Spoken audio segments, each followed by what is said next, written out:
الحمد لله نحمده ونستعينه ونؤمن به ونتوكل عليه ونعوذ بالله من شرور أنفسنا ومن سيئات أعمالنا من يهده الله فلا مضل له ومن يضلله فلا هادي له وأشهد أن لا إله إلا الله وحده لا شريك له وأشهد أن محمدا عبده ورسوله أرسله بالهدى ودين الحق ليظهره على الدين كله ولو كره المشركون اللهم صل على محمد وعلى آل محمد كما صليت على إبراهيم وعلى آل إبراهيم اللهم بارك على محمد وعلى آل محمد كما باركت على إبراهيم وعلى آل إبراهيم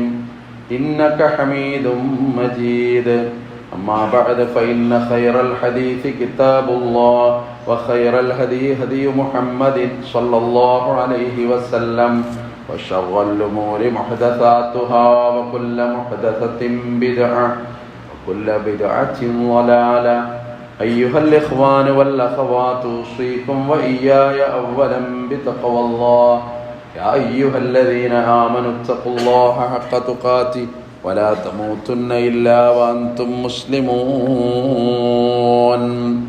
أعوذ بالله من الشيطان الرجيم بسم الله الرحمن الرحيم وجعل فيها رواسي من فوقها وبارك فيها وقدر فيها أقواتها في 4 أيام سواء للسائلين. ബഹുമാനികളായ സത്യവിശ്വാസികളെ വിശ്വാസിനികളെ, സർവശക്തനായ അല്ലാഹുവിൻ്റെ വിധിവിലക്കുകൾ ജീവിതത്തിലെമ്പാടും പാലിക്കുവാൻ എന്നോട് നിങ്ങളോടും ഓർമ്മപ്പെടുത്തുന്നു, വസിയത്ത് ചെയ്യുന്നു. കാരുണ്യവാനായ പടച്ച റബ്ബ് ഇരു ലോകവിജയികളുടെ കൂട്ടത്തിൽ ഉൾപ്പെടുത്തി നമ്മളെല്ലാവരെയും അനുഗ്രഹിക്കുമാറാകട്ടെ. മാരകമായ രോഗങ്ങളിൽ നിന്ന് റബ്ബ് നമ്മളെ കാത്തു രക്ഷിക്കുമാറാകട്ടെ. അളവറ്റ അനുഗ്രഹമാണ് പടച്ചവൻ നമ്മുടെ ജീവിതത്തിലെമ്പാടും നൽകിയിട്ടുള്ളത് എന്നുള്ളൊരു ബോധം ഒരു വിശ്വാസിക്ക് അത്യന്താപേക്ഷിതമാണ്. ചെറുതും വലുതുമായി എണ്ണിത്തീർക്കാനാവാത്ത അനേകം അനുഗ്രഹങ്ങളുടെ കടൽ ജീവിതമാകെ അല്ലാഹു നമുക്ക് ഓരോരുത്തർക്കും വിധാനിച്ചിട്ടുണ്ട് എന്നുള്ളതൊരു വസ്തുതയാണ്. പക്ഷെ എല്ലാത്തിനും ഒരു വ്യവസ്ഥാപിതമായ ഒരു നിലപാട് പടച്ച റബ്ബിനുണ്ട്. അതുപോലെ ആപേക്ഷികമായിട്ട് ചിലർക്ക് കൂടുതൽ ചിലർക്ക് കുറവ് എന്നൊക്കെ നമുക്ക് പറയാനും വായിക്കാനും മനസ്സിലാക്കാനും ഒക്കെ സാധിക്കും.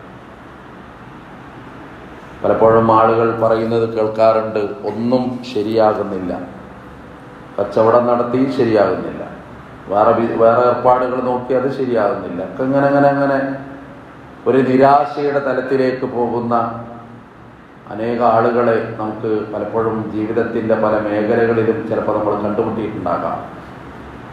അവിടെ ഒരു വിശ്വാസിയെ സംബന്ധിച്ചിടത്തോളം ഏറ്റവും പ്രധാനമായ ഒരു സംഗതി എന്ന് പറഞ്ഞാൽ, ജീവിതത്തിനെ സംബന്ധിച്ചിടത്തോളം നമ്മുടെ ജീവിതത്തിൽ ഒരു ബർക്കത്ത് ഉണ്ടാകണം എന്നുള്ളതാണ്. അതൊരുപാട് തലങ്ങളിലേക്ക് ആ വാക്ക് നമുക്ക് കൊണ്ടുപോകാൻ സാധിക്കും. ബർക്കത്ത് എന്ന പദം ഖുർആൻ പലയിടത്തായിട്ട് പല രീതിയിൽ അതിൻ്റെ വകഭേദങ്ങൾ പ്രയോഗിച്ചിട്ടുള്ളത് നമുക്ക് കാണാൻ സാധിക്കും. എന്താണ് ഈ ബറക്കത്ത് എന്ന് പണ്ഡിതന്മാർ അതിനെക്കുറിച്ച് പറയുന്നത്? അൽ ബറക്ക ഹിയ സുബൂത്തുൽ ഖൈർ അൽ ഇലാഹി ഫി ഷൈഅ് എന്നാണ്. അല്ലാഹു ഒരു കാര്യത്തിൻ്റെ നന്മ നിലനിർത്തുക എന്നാണ് അതിൻ്റെ താല്പര്യം എന്നാണ്. സാധാരണ നമ്മൾ പറയാറുണ്ട് ഒരു ബർക്കത്തും ഇല്ല, അങ്ങനെ പോകുന്നു എന്നൊക്കെ പറയാറുണ്ട്. ദുനിയാവിനെ പറ്റി മൊത്തം നമ്മൾ വിലയിരുത്തുമ്പോൾ അതിനൊക്കെ ഒരു ക്ഷണികതയുണ്ട്, അതിനൊക്കെ ഒരു അസ്തമാനമുണ്ട്, ആസ്വാദനങ്ങൾക്ക് അതിരുകളുണ്ട്. നമ്മൾ കരുതുന്ന പോലെ അല്ല പല കാര്യങ്ങളും. അനുഭവങ്ങൾ പോലും ചിലപ്പോൾ ഭയപ്പാടാണ്, ഭീതിജനകമാണ്. അവിടെ ആ അർത്ഥതലത്തിൽ നമ്മൾ കാര്യങ്ങൾ ഇങ്ങനെ വിലയിരുത്തുമ്പോഴാണ് സ്വർഗത്തെപ്പറ്റി അള്ളാഹിന്റെ ഒരു വാക്ക് വല്ലാത്തൊരു വാക്കായി മാറും. വലഹും അജ്റുൻ ഗൈറു മംനൂൻ. അവിടെ മുറിഞ്ഞു പോകാത്ത പ്രതിഫലം അള്ളാഹു നൽകും എന്നാണ്. ജീവിതത്തിന്റെ ചില ആസ്വാദനങ്ങൾ ചിലപ്പോൾ പെട്ടെന്ന് പോകുമ്പോൾ സുന്ദരമായ മനുഷ്യന്റെ കാഴ്ച ഒരു ദിവസം നഷ്ടപ്പെടുമ്പോഴുള്ള മനുഷ്യന്റെ അവസ്ഥ എന്തായിരിക്കണം? ലോകം മുഴുവൻ ഓടിച്ചാടി നടന്നിരുന്നൊരു മനുഷ്യൻ ഒരു ദിവസം തളർന്നു കിടക്കുക, ഇനി അയാൾക്ക് പോകാൻ പറ്റണില്ല. ആ കിടത്തത്തെ പറ്റി ഒന്ന് ആലോചിച്ച് നോക്കൂ. അള്ളാഹു കാത്ത് രക്ഷിക്കുമാറാകട്ടെ. സഹിക്കാൻ കഴിയില്ല അയാൾക്ക്. അയാളുടെ മനസ്സ് വിങ്ങിപ്പൊട്ടും. വീട്ടുകാർക്ക് പോലും അയാൾ ഒരു ചോദ്യചിഹ്നമായി മാറും. ഏത് വീട്ടുകാർ? ഇയാൾ ഉറക്കം വിളിച്ചത് അവർക്ക് വേണ്ടി, ഇയാളെല്ലാം ത്യജിച്ചത് അവർക്ക് വേണ്ടി, നേരാമണ്ണം ഒരു അന്നം പോലും കഴിക്കാതെ ഓടി നടന്നതും അവർക്ക് വേണ്ടി. അവർക്ക് പോലും ഒരു അധികപ്പറ്റായി. അത് ചിലപ്പോൾ മക്കളാകാം, കുടുംബമാകാം, പലരും ആകാം. അതൊക്കെ ജീവിതത്തിൻ്റെ ചില തലങ്ങളിൽ നമുക്ക് കാണാൻ സാധിക്കും. അതുകൊണ്ട് തന്നെ നബി തിരുമേനി സല്ലല്ലാഹു അലൈഹി വസല്ലമ എപ്പോഴും അവിടുത്തെ അനുയായികൾക്ക് വേണ്ടി, ബറക്കത്തിന് വേണ്ടി പ്രാർത്ഥിക്കുന്നത് നമ്മൾ കാണുന്നുണ്ട്. അനുഗ്രഹങ്ങൾക്ക് വേണ്ടി പ്രാർത്ഥിക്കും. ഉമ്മു സുലൈം റളിയല്ലാഹു അൻഹയിൽ നിന്ന് റിപ്പോർട്ട് കാണാം. അന്നഹ ഖാലത്ത്, അവർ പറഞ്ഞു, യാ റസൂലല്ലാഹ്, അല്ലാഹുവിന്റെ പ്രവാചകരെ, ഖാദിമുക അനസ്, നിങ്ങളുടെ സേവകനാണ് അനസ്. അതുകൊണ്ട് ഉദ്ഉല്ലാഹ ലഹു, അനസിന് വേണ്ടി നിങ്ങൾ ദുആ ചെയ്യണം. അനസ് റളിയല്ലാഹു അൻഹുവിന്റെ കഥ പലപ്പോഴും നമ്മൾ കേൾക്കാറുള്ളതാണ്. കാരണം റസൂലുള്ളാഹിന്റെ കൂടെ 10 കൊല്ലത്തിലധികം ഞാൻ അവിടത്തേക്ക് സേവനം ചെയ്തു. എന്നോട് ഉഫിൻ എന്ന് പറഞ്ഞില്ല. എന്തിന് അനസേ നീ അത് ചെയ്തു എന്ന്, അല്ലെങ്കിൽ എന്തുകൊണ്ട് നീ അത് ചെയ്തില്ല എന്ന് ഒരു സേവകനായ എന്നോട് എൻ്റെ പ്രവാചകൻ പറഞ്ഞില്ല. പ്രവാചകൻ സല്ലല്ലാഹു അലൈഹി വസല്ലമയുടെ സ്വഭാവ മഹിമകളുടെ കൂട്ടത്തിൽ പരിചയപ്പെടുത്തുന്ന വളരെ പ്രധാനപ്പെട്ട ഒരു ഹദീസ് കൂടിയായിരുന്നു അത്. അനസ് റളിയല്ലാഹു അൻഹുവിന് വേണ്ടി നിങ്ങൾക്ക് പ്രാർത്ഥിക്കണം, നിങ്ങൾ പ്രാർത്ഥിക്കണം എന്ന് ഉമ്മു സുലൈം ആവശ്യപ്പെട്ടപ്പോൾ നബി പ്രാർത്ഥിക്കുകയാണ്, അല്ലാഹുമ്മ അക്സിർ മാലഹു, അല്ലാഹുവേ അവന്റെ സമ്പത്ത് നീ വർദ്ധിപ്പിച്ചു കൊടുക്കണം, വവലദഹു, അവന്റെ മക്കളെയും നീ വർദ്ധിപ്പിച്ചു കൊടുക്കണം, വബാരിക് ലഹു ഫീമാ അഅതൈതഹു, ആ നൽകിയതിൽ നീ ഒരു ബറക്കത്ത് ചെയ്യണം. മക്കൾ കുറേ ഉണ്ടായി, അതുകൊണ്ട് പ്രത്യേകിച്ച് കാര്യമൊന്നുമില്ല. അതിലൊരു ഒരു ഐശ്വര്യം, അതിലൊരു ബറക്കത്ത്. ആ മകനങ്ങനെ കാണുമ്പോൾ കണ്ണിൻ്റെ ഒരു കുളിർമ, അവൻ്റെ വളർച്ചയിലും ഉയർച്ചയിലും അഭിമാനം ഒക്കെ വരുമ്പോഴാണ് അതിനൊരർത്ഥം ഉണ്ടാവുള്ളൂ. സമ്പത്ത് കുറേ ഉണ്ടായതുകൊണ്ട് കാര്യമില്ല, അതുകൊണ്ട് മനസ്സിനുണ്ടാകുന്ന ഒരു ആസ്വാദനമുണ്ട്. അത് വളരെ പ്രധാനമാണ്. ഇമാം ഷാഫി റഹ്മത്തുള്ളാഹിയുടെ ഒരു മനോഹരമായ വാക്കുണ്ട്, ഇതാ എന്ന് പറഞ്ഞിട്ട് ഇമാം ഷാഫി റഹ്മത്തുള്ളാഹി പറയുന്നുണ്ട്, നിങ്ങൾക്ക് ഒരു കിട്ടിയത് കൊണ്ട് നിങ്ങൾക്ക് തൃപ്തിപ്പെടാൻ സാധിച്ചാൽ ഫഅൻത വമാലികുദ് ദുനിയാ സവാഉ, നീയും ലോകം ഭരിക്കുന്ന രാജാവും ഒരുപോലെയാണ്. അള്ളാഹു നിനക്ക് തന്നത് കൊണ്ട് നിനക്കൊരു തൃപ്തി ഇങ്ങനെ എപ്പോഴോ മനസ്സിൽ തോന്നണം. അത് തോന്നണം മനുഷ്യന്. ചില ആളുകൾ നോക്കി എപ്പോഴും നെഗറ്റീവ് ഇങ്ങനെ ചിന്തിക്കും. ഇസ്ലാം അതിന് പരിചയമില്ല, അങ്ങനെ പറഞ്ഞിട്ടുമില്ല. അതിലൊരു നന്മ കാണുക എന്നുള്ളതാണ്. ഏത് തകർച്ചയിലും ഒരു നന്മ കണ്ടെത്തുക എന്നുള്ളത് ഏറ്റവും പ്രധാനമാണ്. ഇങ്ങനെയല്ലേ ആയുള്ളൂ എന്നാണ് അവൻ ചിന്തിക്കേണ്ടത്. അതൊരു പ്രധാനപ്പെട്ട തലമാണ്. ഒട്ടകപ്പുറത്തുനിന്ന് വീണിട്ട് തൻ്റെ മകൻ മരണപ്പെട്ടു എന്ന് താപിയായൊരു മനുഷ്യന് വിവരം കിട്ടുന്നൊരു നേരമുണ്ട്. ആ നേരം അയാളുടെ ശരീരത്തിൽ രോഗം ബാധിച്ചിട്ട് കാല് മുറിച്ചു മാറ്റിയ നേരം കൂടിയാണ്. അപ്പം അയാൾ പറയുന്നൊരു വാക്ക് അൽഹംദുലില്ലാ എന്നാണ്. ആളുകൾ അന്തം വിട്ട് ചോദിക്കുക, എന്തേ ഇങ്ങനെയൊക്കെ പറയുന്നത്? ജീവിതത്തിൽ 2 പ്രതിസന്ധികൾ, ഒന്ന് ശരീരത്തിൻ്റെ ഒരവയവം, ഒന്ന് കുടുംബത്തിൻ്റെ ഒരു നേർ ചിത്രം, രണ്ടും മുറിച്ചു മാറ്റപ്പെട്ട ഒരു നേരം. അപ്പോൾ നിങ്ങളല്ല, അപ്പം പറഞ്ഞൊരു വാക്കുണ്ട്, എനിക്ക് കുറച്ചൊക്കെ പ്രായമായില്ലേ, എനിക്ക് എത്ര അവയവങ്ങളുണ്ട്, എല്ലാം സുഗമമായി പ്രവർത്തിക്കുന്നു. ഇപ്പൊ അള്ളാഹു എൻ്റെ ഒരു കാല് മാത്രം എടുത്തു, അത്ര ഉണ്ടായിട്ടുള്ളൂ. മക്കൾ എനിക്ക് ഒരുപാടല്ല തന്നു, അതിൽ ഒരു മകനെ മാത്രം അല്ല വിളിച്ചു, ബാക്കി മക്കളൊക്കെ ഉണ്ടല്ലോ, ബാക്കി അവയവങ്ങളൊക്കെ എനിക്ക് പ്രവർത്തനക്ഷമതയുള്ളതാണല്ലോ എന്ന് ചിന്തിക്കുന്ന അതൊരു വിശ്വാസിക്ക് മാത്രമേ അങ്ങനെ ചിന്തിക്കാൻ കഴിയുള്ളൂ.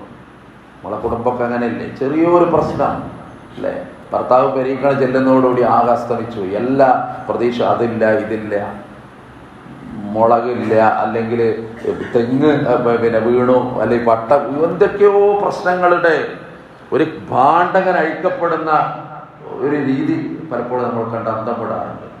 സത്യത്തിൽ അതിൻ്റെ ഒരു തലം നമ്മൾ കാണുമ്പോൾ ഇതിനേക്കാൾ കഷ്ടപ്പെടുന്നവരും ഇതിനേക്കാൾ വിഷമമുള്ളവരും അതിങ്ങനെ ഓർക്കുമ്പോൾ, അതുകൊണ്ടാണ് അനസ് റളിയല്ലാഹു അൻഹുവിന് വേണ്ടി റസൂലുള്ളാഹിന്റെ ദുആ, അല്ലാഹുവേ അവന് കൊടുത്ത സമ്പത്ത് അതിൽ നീ ഐശ്വര്യം കൊടുക്കണം, ബറക്കത്ത് കൊടുക്കണം, അവന് കൊടുത്ത മക്കളിലും നീ ബറക്കത്ത് കൊടുക്കണം റബ്ബേ.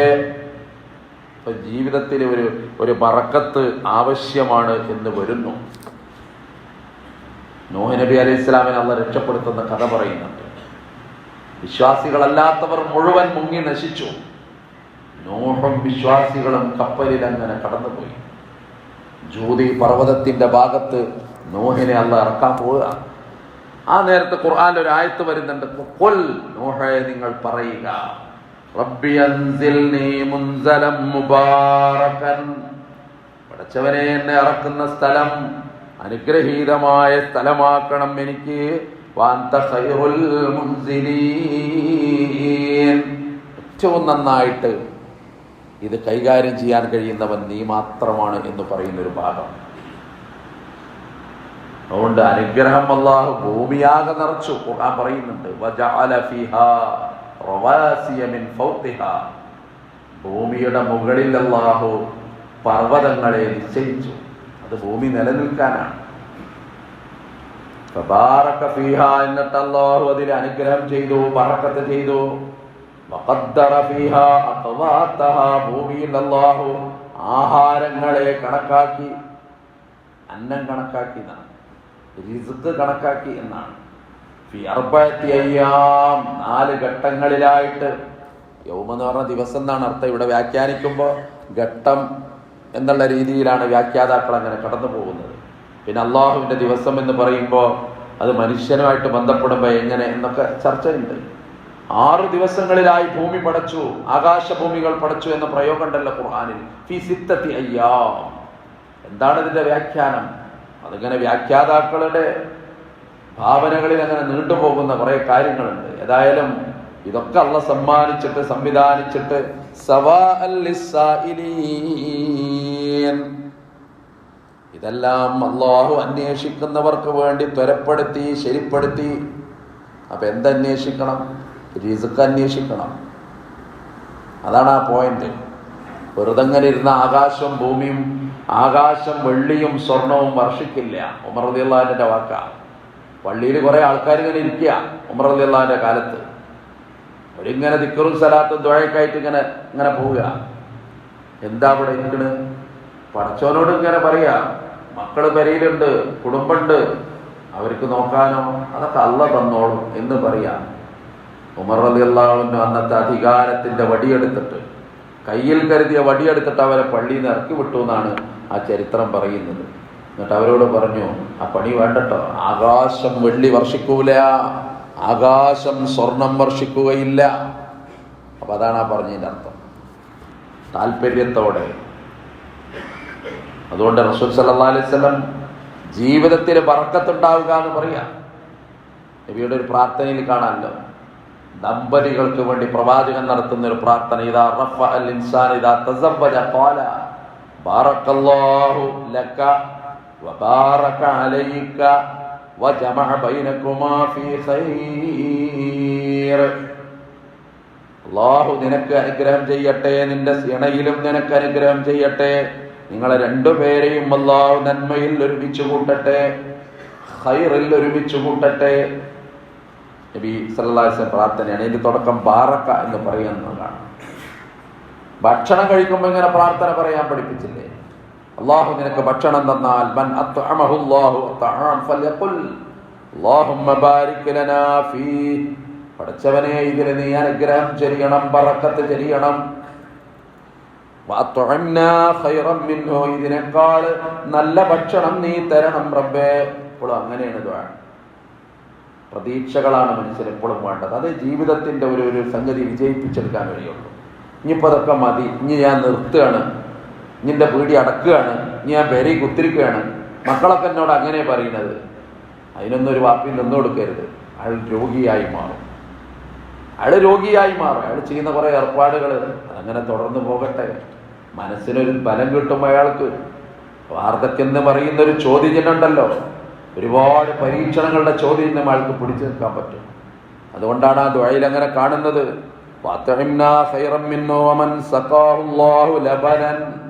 അള്ളാഹു ഒരാൾക്ക് പാല് കുടിക്കാൻ തന്നാൽ, അന്നത്തെ ഒരു ദാരിദ്ര്യത്തിൻ്റെ ഒരു കാലം കൂടിയാണ്. അതുകൊണ്ടാണ് അങ്ങനെ പറയുന്നത്. കാരണം അന്ന് പാല് കിട്ടിയാൽ അവർ പറയത്ര ഇന്നത്തെ വിശപ്പ് മാറി എന്ന്, അങ്ങനത്തെ കാലം. അപ്പൊ പറയുന്നു, അല്ലാഹുമ്മ ബാരിക് ലനാ ഫീഹി വസിദ്നാ മിൻ, പടച്ചവനെ ഇതിലും നീ അനുഗ്രഹം ചെയ്യണമെന്നാണ്. അതുകൊണ്ട് ഭക്ഷണം കഴിക്കുമ്പോൾ പോലും കുടുംബാംഗങ്ങൾ ഒന്നിച്ചിരുന്ന് കഴിക്കാന്നൊരു നിയമം ഇസ്ലാമിലുണ്ട്. എത്ര പേര് നമ്മളത് പാലിച്ചു എന്നറിയില്ല.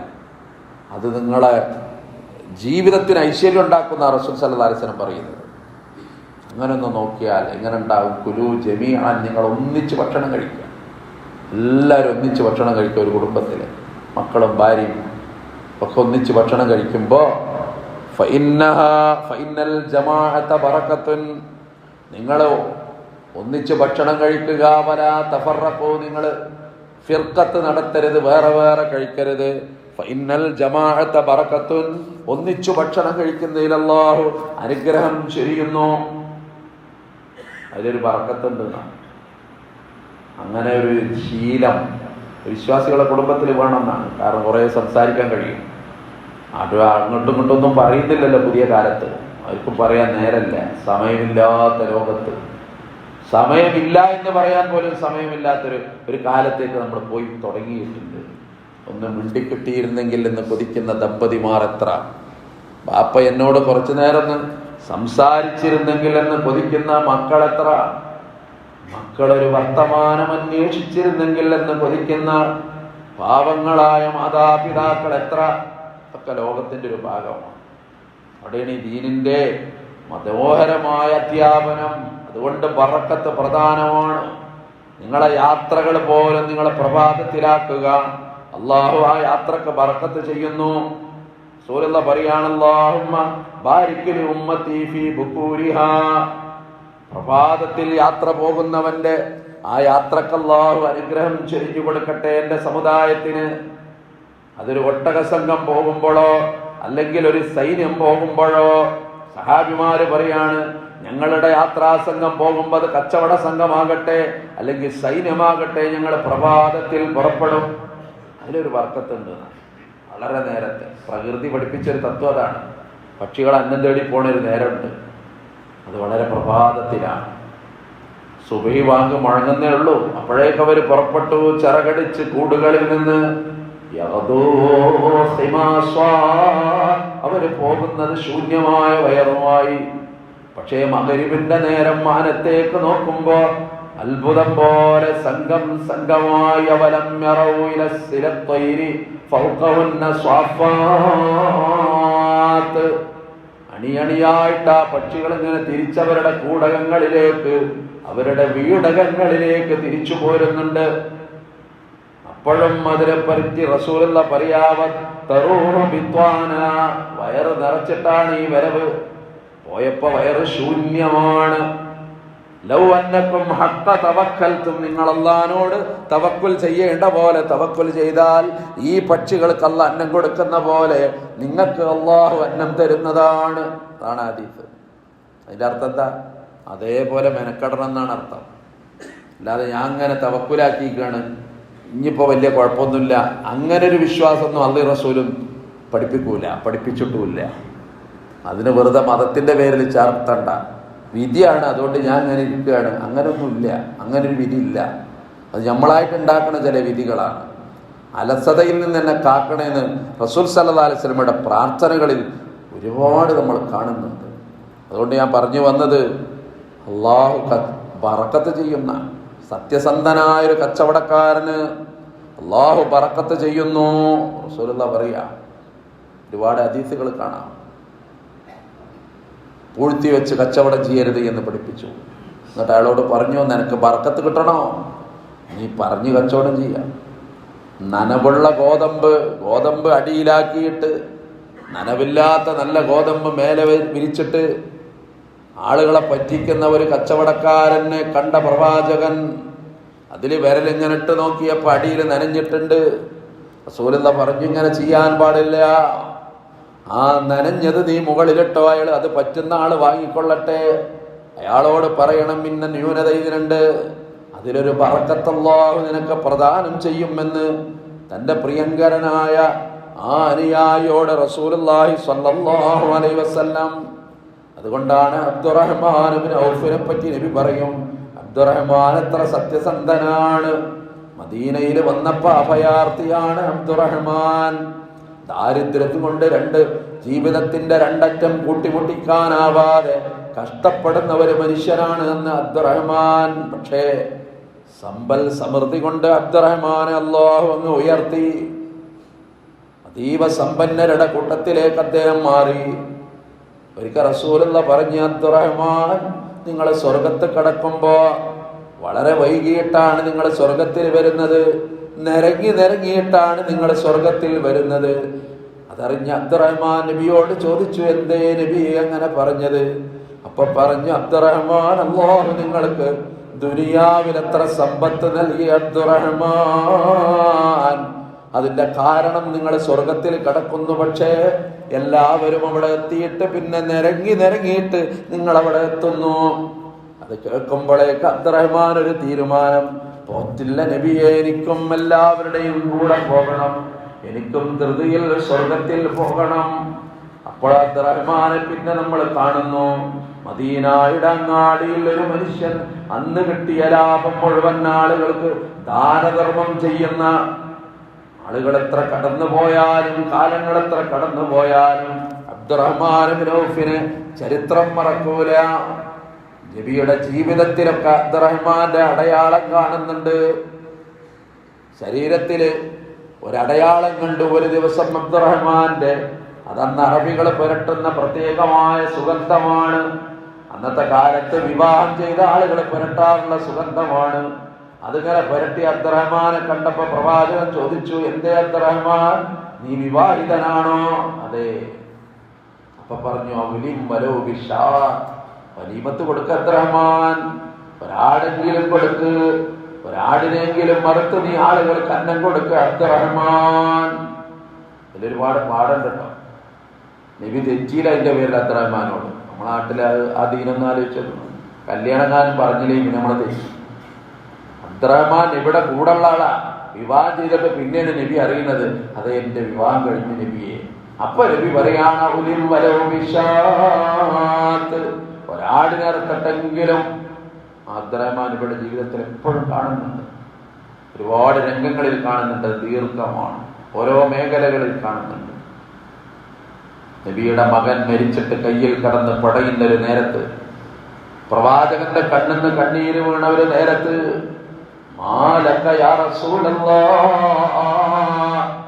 ഞങ്ങളോട് കരയരുതെന്ന് പറയാറുള്ള നബിയെ, നിങ്ങൾ എന്തിനു കരയുന്നിങ്ങനെ? അപ്പൊ അബ്ദുറഹ്മാനാണ് ആ ചോദ്യം ചോദിച്ചത്. അപ്പൊ വന്ന മറുപടി, അതിഹി റഹ്മ, ഈ ഇറ്റി വീണത് കാരുണ്യമാണ്. ജഅലല്ലാഹു ഫീ ഖുലൂബി ഇബാദിഹി, ഇത് അല്ലാഹുവിന്റെ ഹൃദയത്തിൽ, മനുഷ്യന്റെ ഹൃദയത്തിൽ ഉണ്ടാക്കിയ കരുണയാണ്. ഇത് വേണ്ടാന്ന് ഞാൻ പറയൂല, ഇത് വേണ്ടെന്ന് ഞാൻ പറയൂ. അശാറ ബിലിസാനിഹി, നബി അവിടുത്തെ നാവിലേക്ക് വിരൽ ചൂണ്ടി. നാവ് കൊണ്ട് ഇങ്ങനെ വിളിച്ചു പറഞ്ഞിട്ടുള്ളൊരു കരച്ചിലുണ്ട്, അത് വേണ്ടാന്നാണ് നബി പഠിപ്പിച്ചത്. കണ്ണിന്ന് ഒഴുകണം കണ്ണുനീര്, അത് മനുഷ്യ സഹജമാണ്. ഒഴുകി ആ സങ്കടങ്ങൾ അങ്ങനെ തീരണം. പ്രവാചകൻ അങ്ങനെ കാരുണ്യത്തിന്റെ കണ്ണുനീര് ഒഴുകി. അവിടൊക്കെ അബ്ദുറഹ്മാന്റെ കഥ ഒരുപാട് ഹദീസുകളിൽ ഇങ്ങനെ വീണ്ടും നമ്മൾ വായിക്കുന്നുണ്ട്. വിഭവസമൃദ്ധമായ ഭക്ഷണത്തളികൾക്ക് മുമ്പിൽ നിന്ന് അബ്ദുറഹ്മാൻ ഇബ്നു ഔഫ് എഴുന്നേറ്റ് പോയ കഥയും കാണുന്നുണ്ട്. ഓർത്ത് അള്ള തന്ന അനുഗ്രഹത്തിന്റെ ആഴോർത്തിട്ടാണ് കരഞ്ഞത്. ഇതൊന്നും മുമ്പ് കിട്ടിയില്ലല്ലോ. എത്ര ആളുകൾ അത് അനുഭവിക്കാതെ മരിച്ചുപോയി. എൻ്റെ മുസ്തബിന് കഴിയാത്ത സൗഭാഗ്യം ജീവിതത്തിൽ അള്ള തന്നിട്ട് ഇത് പരീക്ഷിക്കുകയാണോ എന്ന് തോന്നിപ്പോയി എന്നാണ്. ഇവിടൊക്കെ കൂട്ടി വായിക്കുമ്പോൾ ജീവിതത്തിലൊരു ബർക്കത്ത് ആവശ്യമാണ്. ആണ് ഷാഫി ഇമാം പറഞ്ഞ വലുത് ഇദാമാ കുൻത റാ ഖൽബിൻ ഖനൂഇൻ ഫഅൻത വമാലികുദ് ദുനിയാ സവാഉ. ഹൃദയത്തിലൊരു തൃപ്തി വേണം നമുക്ക്. അപ്പോൾ രാജാവും നീ ഒരുപോലെയാണ്. എപ്പോൾ തൃപ്തിയില്ലാതെയോ, നിരാശ നിങ്ങളെ ബാധിച്ചോ, നിങ്ങളുടെ ജീവിതം വട്ടപൂജ്യമാണ്. അതുകൊണ്ട് ബറക്കത്ത് എന്ന് പറയുന്ന വാക്ക് ഒരാഴത്തിലുള്ള വാക്കാണ്. അതുകൊണ്ട് ജീവിതത്തിൽ ബറക്കത്ത് ഉണ്ടാകണം. അത് മക്കളിൽ നിന്നുണ്ടാകണം, സമ്പത്ത് കൊണ്ടുണ്ടാകണം, ജീവിതത്തിൻ്റെ വിഭവങ്ങളിൽ നിന്നൊക്കെ അതുണ്ടാകണം. അതിനുവേണ്ടി പണിയെടുക്കണം, ഉത്സാഹം കാണിക്കണം. അള്ളാഹു നമ്മളെയൊക്കെ അനുഗ്രഹിക്കുമാറാകട്ടെ. നമ്മളെ പാപങ്ങളൊക്കെ അള്ളാഹു പുറത്ത് മാപ്പാക്കി തരുമാറാകട്ടെ.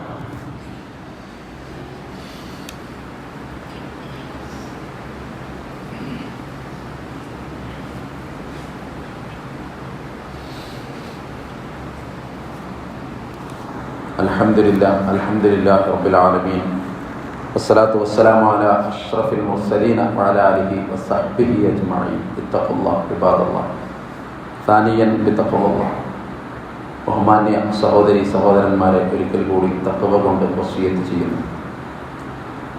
ലോകത്തിൻ്റെ നാനാഭാഗത്ത് ഒരുപാട് വിഷമങ്ങൾ അനുഭവിക്കുന്ന, കെടുതികൾ കൊണ്ട്, യുദ്ധങ്ങൾ കൊണ്ട്, മാരകമായ പരീക്ഷണങ്ങൾ കൊണ്ട് കഷ്ടപ്പെടുന്ന ഒരുപാട് ആളുകൾ.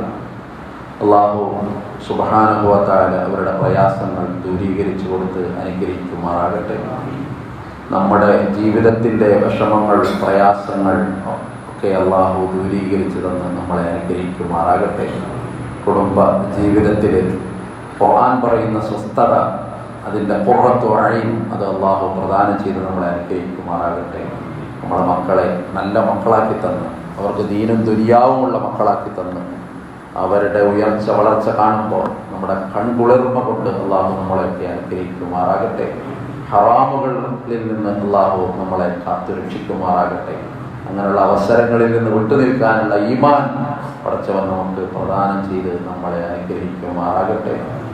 اللهم اغفر للمؤمنين والمؤمنات والمسلمين والمسلمات الأحياء منهم والأموات إنك مجيب الدعوات. ربنا اغفر لنا ولإخواننا الذين سبقونا بالإيمان ولا تجعل في قلوبنا غلا للذين آمنوا ربنا إنك رؤوف رحيم.